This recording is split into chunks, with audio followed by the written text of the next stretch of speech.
Yan. Good PM mga boss, meron tayong customer dito na hinatak. Galing sa ibang shop. Ang sabi daw is error 42. It means charging yun. Kaya lang wala tayong diagnose. Pero sabi naman ng customer, subukan lang daw. Kung hindi kaya, lilipat siya sa may diagnose. Try natin. Subukan natin. MIUI 125. Tinanggalan natin ng battery para malaman natin kung okay siya, kasi ang normal naman sa ganito kailangan andad siya na walang baterya. Yan, nakatanggal yung positive natin. Pajak mo. Yan, tingnan natin yung charging niya kung may supply.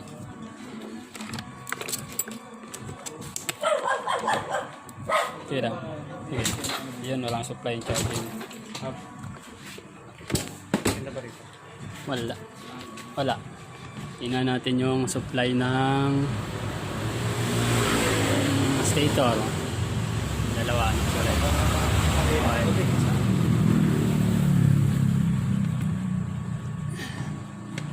Nila pajak. Wala pa rin. Meron. Kabila. Wala yung kabila. Dapat dalawa meron. Ibig sabihin may problema yung regulator.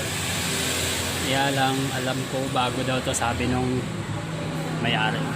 Bagong palit daw to. Hintayin natin yung may-ari bumalik. Bumili pa ng socket. Update natin mamaya. Ayan mga boss, ayun na po yung update natin. Pinabili po natin ng socket yung may-ari. Tapos hinanap natin yung lumang regulator. Yung lumang regulator. Susubukan natin yung lumang regulator kung okay pa. Kasi wala tayong diagnose. Pero sabi nung may-ari, okay lang daw, try natin. Sana umubra. Bro, anong patay na yung sabi mo gandang klase? Ang tatak mo? Ay, electrical tape ka? BID? Merong bangko dyan nakakabit. Ay, pa ba yan? Patay na ba? BID maganda, BID. Okay, isang set. Yan sa'yo, ano nakakabit yan? Ay, ano yan, stock niya yan. Iba yan. Hindi ba delikado yung markers ko? Malaki yan, 520 yan sa akin.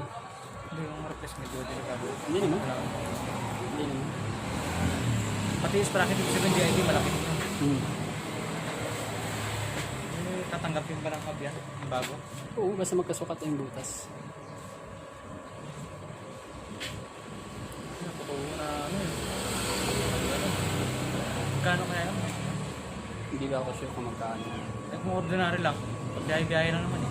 Pwede naman. Hindi naman. Ayan mga boss, testing natin. May socket ng bago. Testing muna natin yung ano. Ito muna. Testing natin kung aandar. Kailangan na-andar siya na walang baterya. Sige nga, testing natin. Bagong regulator po yan, bago.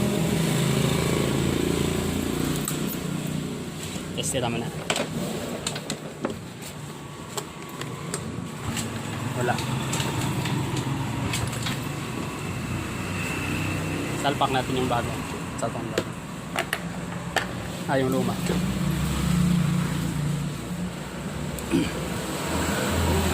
Salpak natin yung luma. Yan yung lumang regulator na pinalitan kasi daw may sira na. Try natin.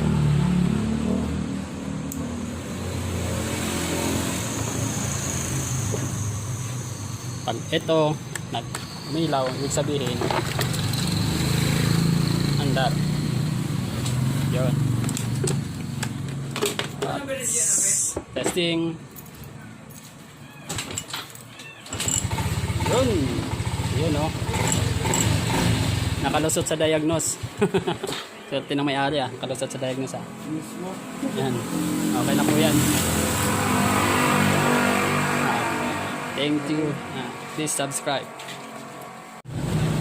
Ayan po mga boss, update po ng ginawa nating MIUI 125 code 46. Ayan po, nakalusot lang to sa sa diagnostic. Ayan, handa na po yan.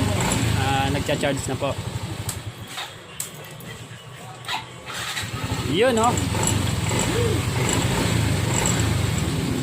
Pwede na bumakbak ulit. Salamat po.